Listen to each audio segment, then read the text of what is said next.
Hey Railbirds, it's Quasibro with you once more again, and my special guest tonight is Mike Timex McDonald. Thanks for taking the time to speak with us tonight. How would you summarize your first day? My first day, it was just smooth sailing the whole way. Most of the pots I played that were at all substantial, I was able to just make the best hand or get them to fold. And every single level, I had more chips than the last level, so it was just really consistent.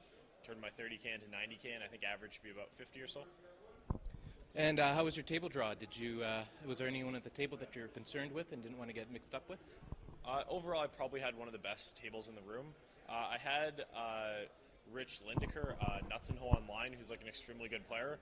But other than that, it was really soft. Like there were probably 6 or so people who were just absolutely awful. So it was a great table draw. You had won the APT Dortmund Open back in 2008 when you were only 18 years old.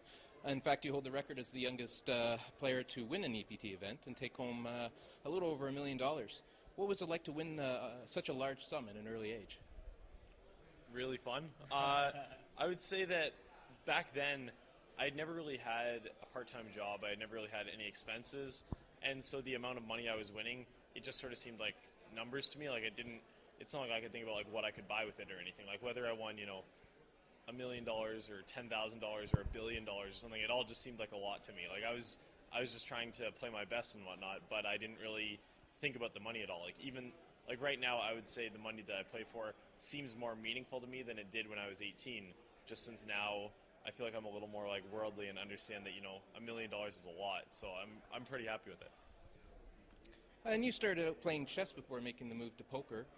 Was it easy to make the transition, or was it a difficult process for you? I would say poker always came fairly easily to me. Like not as if I'm not saying that like when I first started playing I was like great at poker by any means, but I started playing end of 2004, and the average player was so bad back then that I'm pretty sure the first real money session I played, I made money and have made money like ever since then. Like the quality of play used to be so low that I think anyone who had done a little bit of reading, talked to a few people who played poker, and just like wasn't going to tilt, was going to be a winning player.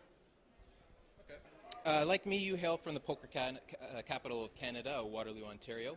If you instead lived in any other Canadian city, do you think you'd have the same passion for the game?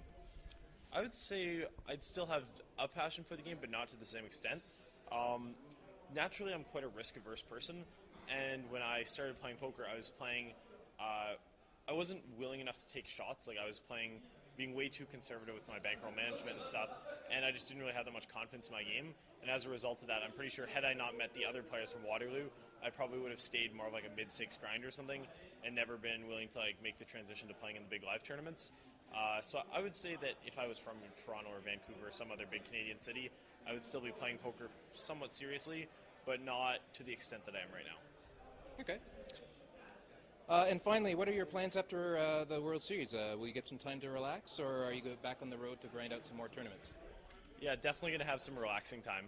I got invited to Annie Duke's Epic Poker League on a 3-year card, so I'll be playing one of those in early August. But other than that, just relaxing in Waterloo. Maybe do some like traveling for fun rather than traveling for poker. And other than that, I'll just see how things go. Great. Well, thank you very much for joining us tonight, and good luck for you in day 2. All right, thank you very much.